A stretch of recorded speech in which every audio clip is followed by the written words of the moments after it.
Well, hello there, and welcome back to Sleepytime Corner. My name is Arthur Fezziwig, and I'm ever so glad you've joined us tonight. You're just in time for a very special tale about an unlikely friendship between two beloved creatures. One cute and cuddly, the other mythical and sometimes scary. So, snuggle into your favorite cozy spot, and let's begin. Ember, dragon spirit of the forest. The tale of the dragon and the kitten, an unlikely friendship. Written and illustrated by Gina Everly. Narrated by Arthur Fezziwig. Once upon a time, in a deep and whispering forest, where sunlight danced through the leaves and glowing mushrooms lit secret paths, there lived a mighty dragon named Ember. Now, Ember wasn't like the dragons you read about in old books, the ones who roared and guarded gold. Her scales shimmered emerald green, flecked with gold that sparkled in the sun. Her wings were wide and soft, like sails, and her eyes glowed with a golden kindness. But Ember was more than just a dragon. She was a legend. Some whispered she had fallen from a star. Others believed she was the spirit of the forest itself, its silent protector, its glowing heart. No one really knew, not even Ember. She had always been there, gliding above the treetops, watching, listening. When storms blew through, she sheltered nests with her wings. When lightning struck, she cooled the flames with her breath. She was powerful, wise, and alone. Because despite her quiet kindness, the animals of the forest still feared her. The rabbits hid, the birds flew higher, and the foxes ran at the sound of her wings. One evening, as mist curled low across the forest floor, Ember perched on a high cliff, her wings wrapped gently around her. She sighed, watching the stars blink to life. "They only see my fire," she whispered, "but not my heart." Then she heard something new, a soft trembling. Curious, she followed the sound and landed quietly in a mossy clearing where glowing mushrooms lit a golden patch of grass. And there, no bigger than a pine cone, sat a tiny kitten, cream-colored with fluffy fur and hazel eyes. The kitten looked up at Ember and did not run. She simply blinked and gave the bravest little mew. Ember tilted her head. "You must be very brave, or very lost," she said gently. The kitten's ears drooped.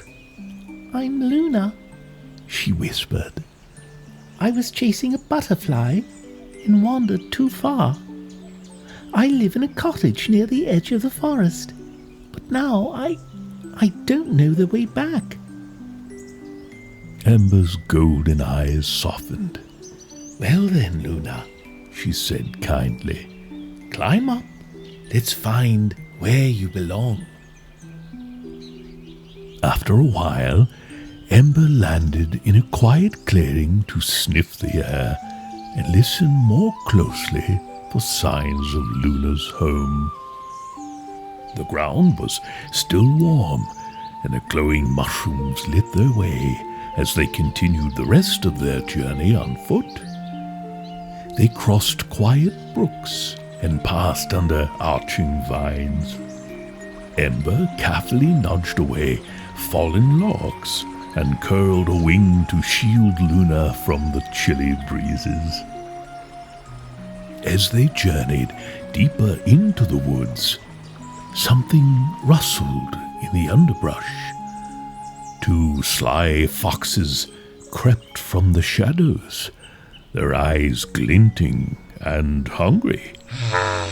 Luna froze. Ember stepped forward, her wings unfurled wide, shielding Luna like a fortress. Her golden eyes flared with red-gold firelight, and tiny sparks curled from her nostrils. The forest fell silent. The foxes stopped. One took a cautious step forward, and Ember growled low, her tail coiling with a loud hiss of breath and a sudden gust of heated wind. The foxes turned and bolted into the dark. Luna pressed her tiny body close to Ember's leg, wide-eyed and trembling.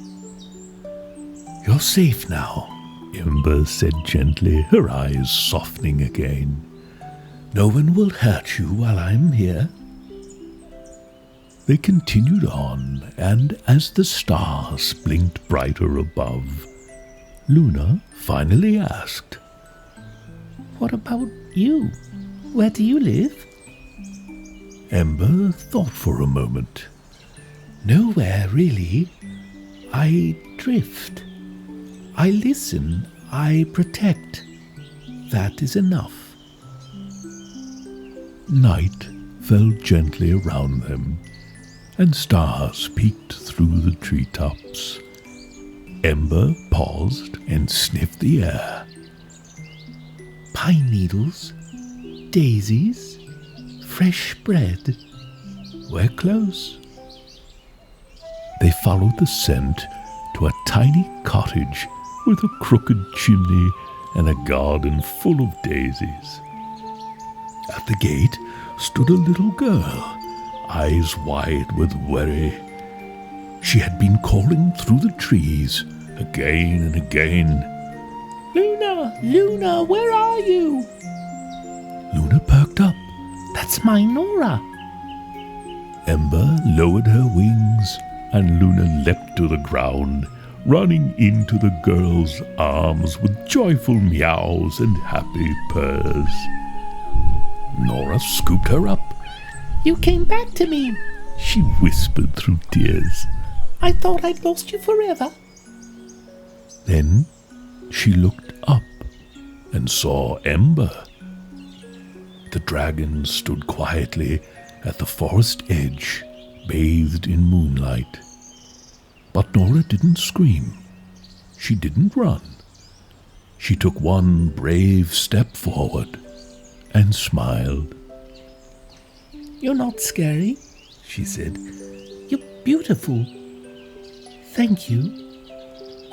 Ember bowed her head, and just as she turned to leave, she felt something soft at her paw. It was Luna. "Will I see you again?" the little kitten asked. Ember smiled, her golden eyes shimmering. "Whenever you look up at the stars," she said, "I'll be watching, and maybe one day I'll stop by for a visit." That night, Luna curled up on the windowsill, her eyes scanning the skies. And sometimes, when the moon was bright, she would see a shimmer of emerald and gold flash across the stars, and she would smile. Not just because she remembered Ember, but because she knew, deep in her little kitten heart, that love could be found in the most magical of places. The end.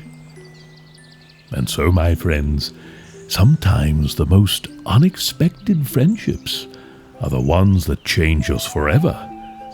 No matter how different we seem, kindness, trust, and a listening heart can build a bridge between any two souls. Remember, believe in yourself, trust those who love you, and dream big. One day you may soar as high as the stars. Sleep well, my friend. Until we meet again, good night.